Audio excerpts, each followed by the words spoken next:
هتصدقيني لو قلتلك ان باربع معالق كريم شانتيه هتعملي الجمال اللي انت شايفاه ده؟ الجو ده مش محتاج غير شويه ايس كريم يطروا على قلبنا. طالع حكايه يا جماعه، اتعلمت الطريقه دي من اخت جوزي، ربنا يبارك لها، ادعوا لها كده ربنا يجازيها كل خير. تعالوا اقول لكم عملت ايه. جبت وحدتين مانجا كده حلوين، قشرتهم وقطعتهم وحطيت عليهم معلقتين سكر وقلبتهم كويس عشان المانجا بتاعتي تبقى مسكره وحلوه، ودخلتهم الفريزر. انا مش هعمل اكتر من كده في المانجا، ولو انت عايزه اي فاكهه تعمليها بنفس الطريقه. كان عندي بلح رطب من ده في الفريزر، طلعته وقشرته زي ما انت شايفه كده، انا بخزنه علشان انا بحبه بصراحه. وبعدين مسكته بقى، فتحته بالشكل اللي انت شايفاه ده وشلت منه كل البذر، وبعدين حطيته برده في علبه التلاجة. طبعا انا مش هضيف له سكر علشان هو اصلا البلح مسكر، فانا هفتحه بس كله وهفضيه في العلبه بتاعته، وهحط عليه شويه لبن عشان البلح مفهوش سوائل، لكن المانجا فيها سوائل والفاكهه عامه فيها سوائل. فلو اي فاكهه مش هنحط لها لبن، لكن لو بلح زي ده كده هحط له لبن. فانا كده عرفتك السر ايه. بصي يا ستي بقى، بيتهم في التلاجة ليلة، وتاني يوم طلعت بس يفك شوية كده، وبعدين هبدأ اشتغل بيهم وهم متجمدين زي ما انت شايفة فيهم تلج كده.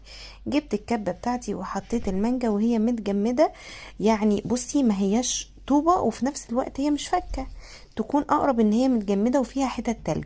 وضربتها في الكبه بتاعتي كويس قوي، ممكن في شفشق الخلاط مفيش اي مشكله، متخليش اي حاجه توقفك.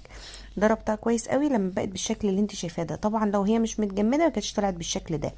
جبت بقى يا ستي بوله، حطيت فيها كوبايه وربع من اللبن. ركزي كده معايا، ده بالنسبة لأي فاكهة. كوباية وربع من اللبن، 4 معالق كريم شانتيه، 4 معالق سكر، وهضرب دول مع بعض كويس قوي. بالنسبة بقى للبلح، فانا حاطه معاه لبن، وهرجع ازود له لبن تاني كمان اكتر عشان البلح كانت كميته كبيرة. بصي بقى يا ستي، انا ضربت الكريم شانتيه بيبقى سايب معايا مش بيتماسك، ماشي، انا مش عايزاه يتماسك. وهحط عليه بقى المانجا اللي انا ضربتها دي، وهتطلع بالشكل اللي انت شايفاه ده كده. قوام كريمي خفيف، ما بتبقاش تقيلة، هو ده القوام المطلوب معايا.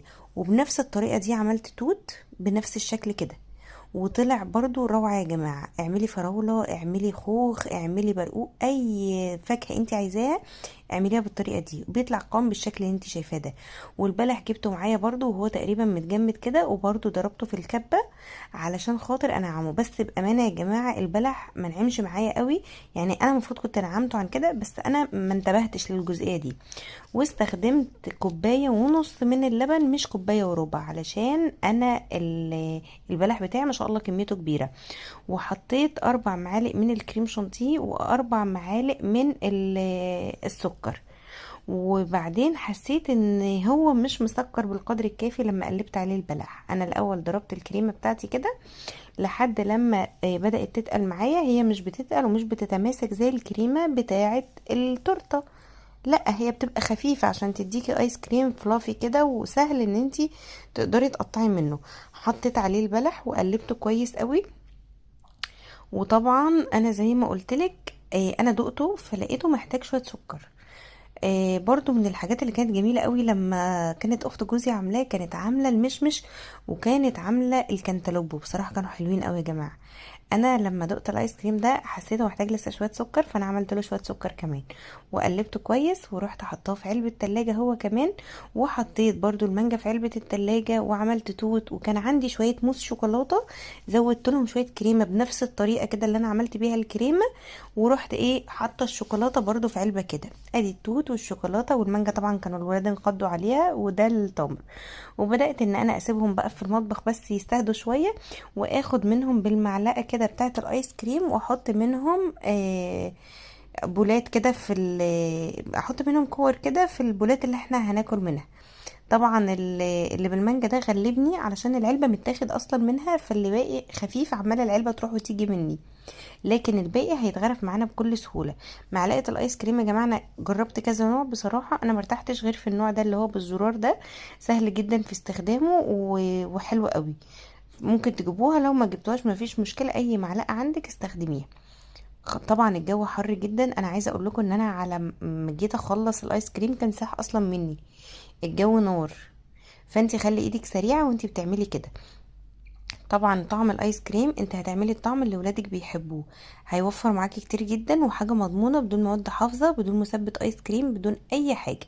اي فاكهه انت بتحبيها حطيها في الفريزر تجمد، واعملي لها الكريمه بتاعتها واضربيها وحطيها عليها. لو الشوكولاته ده زي ما قلت لكم كان باقي عندي شويه موس شوكولاته في الفريزر مطرح تورتيه كنت بزينها، وكنت حاشياها بقى بالموس ده. الموس اللي فاضل عندي عملت له شويه كريمه اللي هو كوبايه وربع من اللبن مع 4 معالق كريم شانتيه و4 معالق سكر، وضربتهم وقلبتهم على الموس وطلع معايا شويه ايس كريم روعه. بالنسبه بقى لصوص الشوكولاته جبت قطعه شوكولاته اللي هي القالب ال 200 جرام ده، اخدت نصه وزودت عليها شويه لبن ومعلقه واحده كريم شانتيه ورفعتها على النار لما بقت صوص شوكولاته. ممكن تجيبي صوص شوكولاته سهل تحطي صوص كراميل اللي انت عايزاه، وبقت معايا بالشكل اللي انت شايفاه ده كده. بامانه الايس كريم طعمه خطير وموجود في البيت بقى، بيشجع الولاد ان هم ياكلوه، وطبعا احلى واضمن من اللي بتجيبيه من بره. الايس كريم ده كده زي ما بتاكلي ايس كريم عند احسن حد ممكن تاكلي عنده ايس كريم، ولو جبتي بسكوتات الايس كريم وحطيتيه فيها هيبقى كمان احلى.